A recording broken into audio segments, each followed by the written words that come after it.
Hello and welcome to the Neon Chronicles. In today's video, I want to do something that's pretty different. I'm going to be sharing one of my personal projects that I've worked on for a little bit, then I paused, then I picked it back up, and then I paused just because of how things go with work and my full-time job as a creative director. But this is a passion project, a digital game of chess with collectible characters that I've been working on because growing up, I used to play a lot of chess with my dad. My dad grew up playing a lot of chess with his dad, and it kind of developed this sentimental air around chess for me. So I wanted to find a way to bring it into the modern era with cool new characters, cool abilities, and new takes on strategy.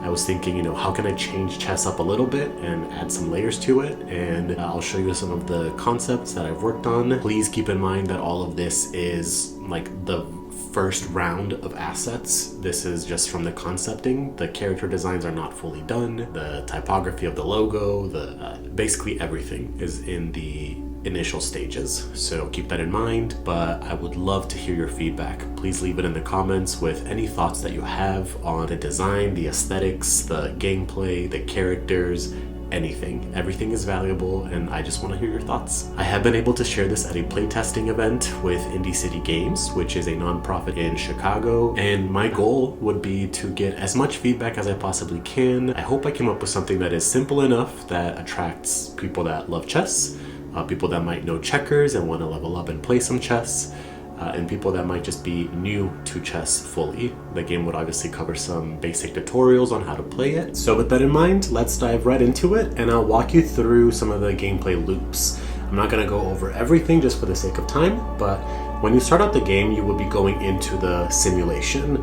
The whole premise will be that you are in a spaceship, in a simulation spaceship that can travel across space and time. And that means that you are gonna have a crew to start with. That crew will make up your party. And with that crew, once you've passed through the tutorial and learned each piece's movesets, you'll be able to dive into different planets and different time periods in that planet. The storyline will progress by unlocking these different memories that you then launch into to go through a combat mission. So the game of chess would start like any game where you start moving your pawns, and a lot of the rules of chess are still going to apply so that the game can feel familiar and like it's piggybacking off of chess. So we have our pawn here, move 2 spots forward, their pawn responds by doing something similar, and the pawn can attack diagonally, so you could do so by activating the attack mode and going straight for the other pawn. You also have this top level view, the aerial view, where you get to have a more strategic look at the board if you don't want to look at the isometric view. And this is a good indicator of your stats. As you can see here, everything is 1 for my pawn, and same thing with the enemy's pawn. The attack that I do is going to be based off of my attack and the enemy's defense. So because I have 1 divided by 1, that's 1. Which means I'm gonna inflict 100 damage. I would like to have a multiplier so that it's not just like 1 damage. It'll help once we get to fractions and decimals. And because their durability was 1, they had a health of 100, and so our damage does take them down. But what if we take a look at a more complex situation where now we have 4-star pawns, which means you have 4 different attribute points that you can distribute between attack, defense, and durability. As you can see here on the board, we have distributed for our pawn, that extra point has gone to durability, whereas for the enemy, we actually gave that extra point to their defense. What that means is that if I were to attack the enemy, with my attack being lower, I'm at a disadvantage, which means that I still do 1 divided by 2, so that gives me 0.5. I would deal 50 damage, and the difference of our stats there would be parry damage to me. I know that my health is higher, it's at 200 because my durability has gone up, so this wouldn't impact me as much. So I might go ahead and want to damage their pawn anyways, so that I can weaken them for the final takedown in a future round. So now we've activated a danger zone on the board, which might lure in some of their other characters. And in this idealized situation, the queen, let's just call their queen a little bit dumb, and she moves in trying to protect the pawn. Let's get our queen into position, and now it's the enemy's turn. They deal that 100 attack because their attack is 1 and our defense is 1. We don't have any advantages, so we don't deal any parry damage. And now we're just hanging by a thread, which means we want to try to use our queen for some of her special abilities. So you might know that the queen has the greatest range of movement in chess, so we could retreat back into our place, we could move forward in the diagonal or vertical or horizontal. Our queen is also a 6-star unit, so she has more points distributed to different attributes, and that's where I want to cover some of the attack options. We have both ranged attacks and close combat attacks.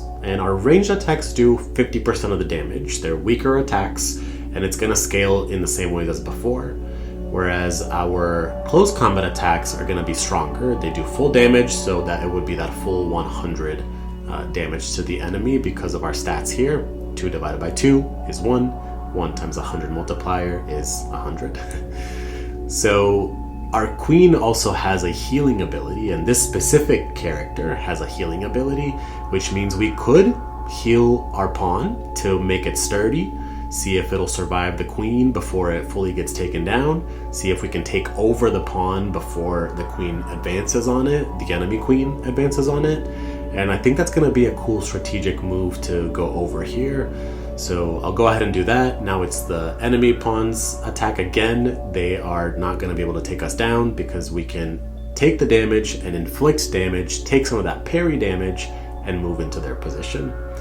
So now the queen has taken the bait, and if we're lucky, if we have the stats right, we can use our melee attack and take over that queen directly. So hopefully this gives you a good idea of the gameplay loop. And obviously it would be more challenging, there would be more strategy involved, and the pieces wouldn't act as silly as they did.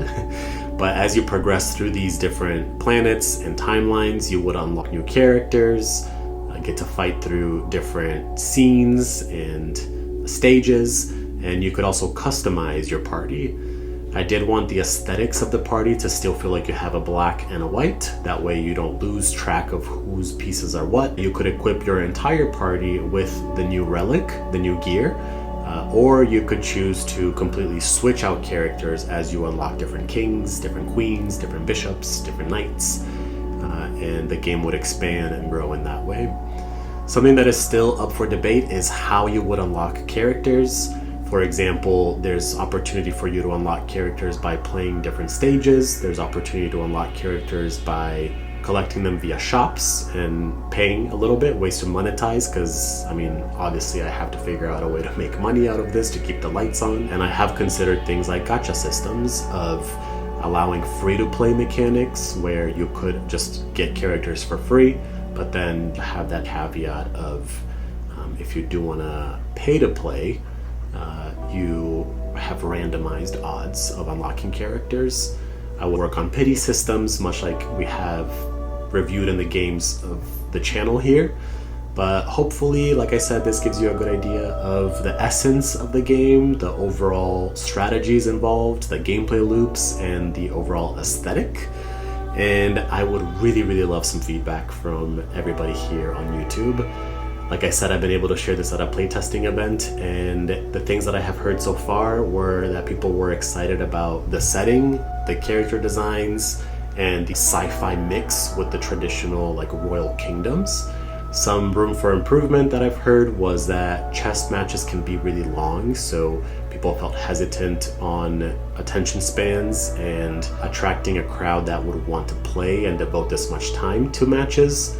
And finding potential ways to make the matches smaller, maybe make them more tactical, where you might have a goal to reach a certain spot on the map.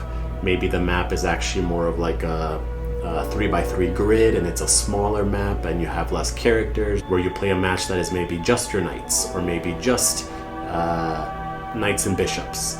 So there's lots of ways that we can change it up and make it feel further removed from chess to make it more approachable. But I do also want to understand from a wider global community if there is interest for really long, strategic, matches, I think in that case I would want to give the ability to save halfway through a match where you could pause and then come back at a later date. So like I said, anything is valuable. Any feedback is much appreciated at this stage. If you would leave them in the comments below, that would help me a lot. So thank you again for your time. Thank you again for the thoughts. If you are able to leave any below, if any of that sounds interesting, feel free to join us for the next one.